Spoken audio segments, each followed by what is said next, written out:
So I want to look at this, these different terms and just explain what the following terms mean. Hopefully you've seen some of these before. We've been talking about theorems, so you can probably think, okay, well, a theorem is something that has been proven. It is a true fact. It's not just something we assume, but we are able to actually prove it. All right, so that's what a theorem is.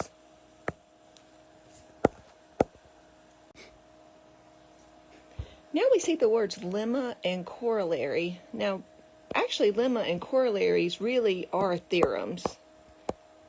All right, so they're theorems in themselves. So they're just statements that can be proven. So why do we give them these names? All right, well, a lemma typically will come before a theorem. A lot of times you don't see these maybe in a lot of undergraduate textbooks, but in like graduate courses or in maybe a person's dissertation, what you would see is that someone has gone through and they're trying to prove something, and then they get stuck and they realize, well, hey, if I knew that this was true, I could do this middle step. I could jump from point A to point C, but I need this little thing right in here, which is I'll call letter B. Well, if it's a very simple thing to prove and it's something that's just needed to be able to go in and prove that theorem, typically people will pull that out and they'll call it a lemma.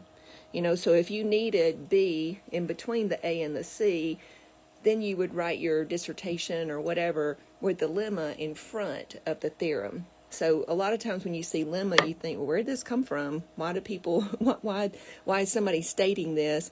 But it's because it's going to be used in a little bit, instead of having to do a mini proof within a theorem. All right, so this typically it's a theorem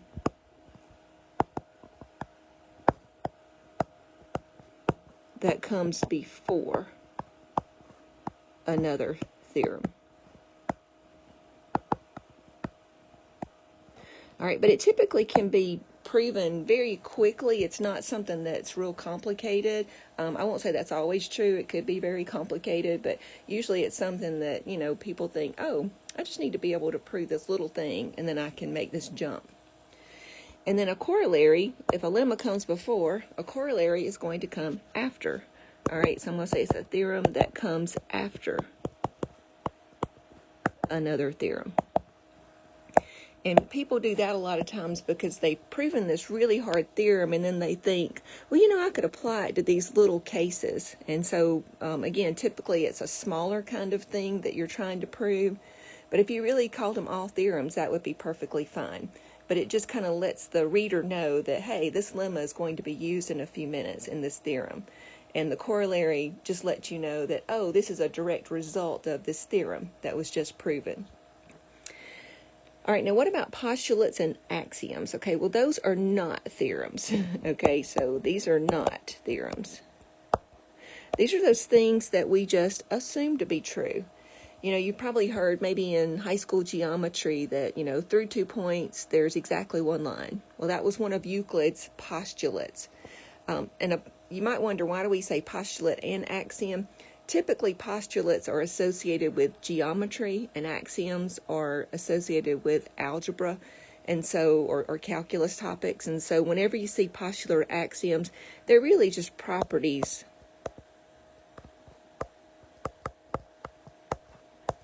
that we assume to be true.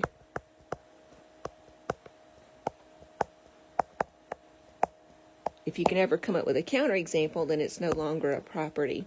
All right, and so this would be the same thing. And again, postulates are typically used in geometry, and an axiom is typically used in algebra. All right, and so you can use postulates and axioms and definitions in order to help you prove theorems and lemmas and corollaries. But they're just things that we assume. So that ends everything that we were going to cover in section 3.4, and so I'd like for you to try these problems on page 163. These right here, these two videos, they're just kind of fun videos to watch if you have time. If you've never seen Arthur Benjamin give a mathematics talk, you're missing something, so definitely go and look at that. And then what day of the week you were born, that has to do with modular arithmetic. So But definitely do the problems and let me know if you have questions.